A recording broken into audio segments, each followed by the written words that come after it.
Toastmaster, General Evaluator, and an initial in the TSCQ team. Tonight, Mike is presenting speech number 5 from Competent Communicator Manual. And your body speaks. His speech is entitled Twirling About Your Youth, and he offers humorous reflections on one of his childhood memories. Thank you. Good evening, fellow Toastmasters and honored guests. Behold the baton.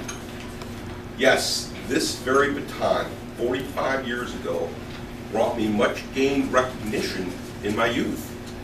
Now, I have the prescience to know I better not get too active on it. If I twirl a little bit too hard right now, it might not make sense. But this, in fact, was in the archives at my sister's home. Now, my sister and I twirled baton together. She was much better than I. She's still, to this day, not quite 5 foot tall and weighs 112 pounds. So she can move around pretty good. Of course, I was much younger, more nimble, and weighed less back then. How many people here have twirled a baton?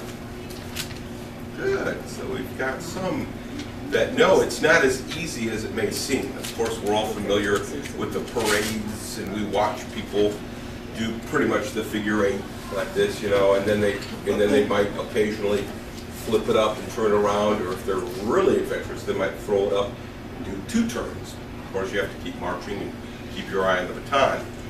The further you throw it up, faster and harder it comes down. So it really takes a lot of practice. Now, my mom, when we were young, myself being 7 years old, had the prescience to think that I should join my sister in baton twirling. Altar boy, football, and Boy Scouts was not enough. Nope, I had to learn to twirl baton. So you can imagine when I was 7 until 10, my male colleagues ridiculed me and teased me unmercifully. The early form of bullying. However, when I was between 11 and 14, their perspectives on females changed, and I then became a conduit by which they could meet other females, all of which considered me their brother. So picture, if you will, I had a custom-made jumpsuit with my name emblazoned on the back, Arbonne. And it reminds me so much of the movie Blades of Glory, how they used to stroll around in their various jumpsuits.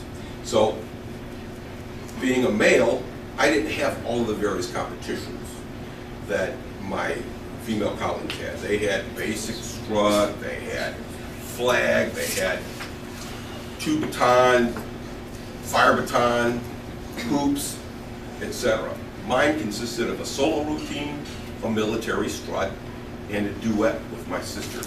And I'll explain more later. The National Baton Twirlers Association has a score sheet. They actually score everything. Back then it was by hand. Now it's mostly electronic. So there are various competitions throughout the states, even in nationwide and in the world. So Saturday mornings, you can imagine, as a kid growing up, we had to board the bus, get up at the crack of dawn, travel to wherever, and then prepare our various costumes and line up all our various batons and accessories ready to proceed. For me, it wasn't as tough because I just had 3 things to remember, 3 routines to get ready for. For my sister, she had 10. So she was exhausted by the end of the day.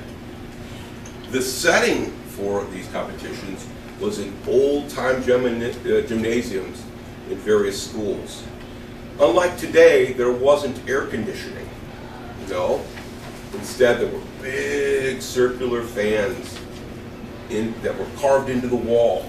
They were probably 8 feet by 8 feet, circular. Round and round and round would be that circulated hot, humid air. And as the day wore on, it got hotter and hotter.